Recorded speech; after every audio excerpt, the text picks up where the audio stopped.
نفس ذائقة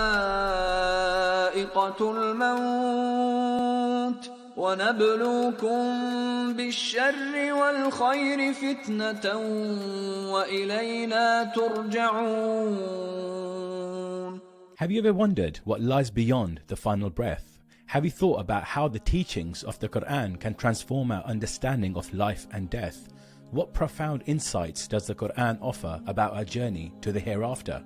Assalamu alaikum. This is Quranic Wisdom, where we share insights and delve deep into the rich teachings of the Quran.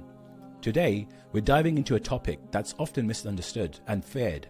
We're exploring a journey that every soul will embark upon, a journey that's not an end, but a profound beginning. Join me as we unravel the mysteries of death, not through the lens of finality, but as a gateway to eternity. This is where faith meets the ultimate truth, and where our understanding of life and death takes a transformative turn. Let's begin this eye-opening exploration together.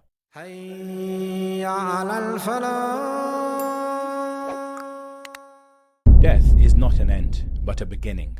Now, some people, especially those with little or no belief in the afterlife, often see death in a distorted way.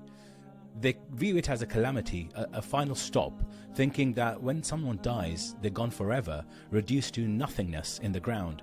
But here's the thing, death is not the end, it's actually a transition to the life hereafter, our true resting place. Imagine this, death is the moment we all move towards, the day we'll account for our actions in this world. On the day of judgment, it's inevitable, right? Whether early or late in life, each one of us will face this moment and move to our eternal abode. Every day, we're inching closer to that predetermined date. So running from death, or not even thinking about it, or seeing it as a disaster, is quite irrational. But even among those who believe in the hereafter, there's this tendency to grieve over someone's death. However, we need to remember that Allah is the All-Just. The deceased will account for the deeds and be rewarded or punished based on Allah's judgment. For those who have faith in Allah and the hereafter and who lived a life devoted to their Lord, death is a gateway to eternal bliss. But for those who deny the hereafter, who ignore the day of judgment, death seems like a path to eternal torment. As Muslims, we see death as the start of total salvation. Our reaction to the death of another believer is distinctly different from that of those who don't share our faith. To us, death, often perceived as the worst thing, is actually a good for believers.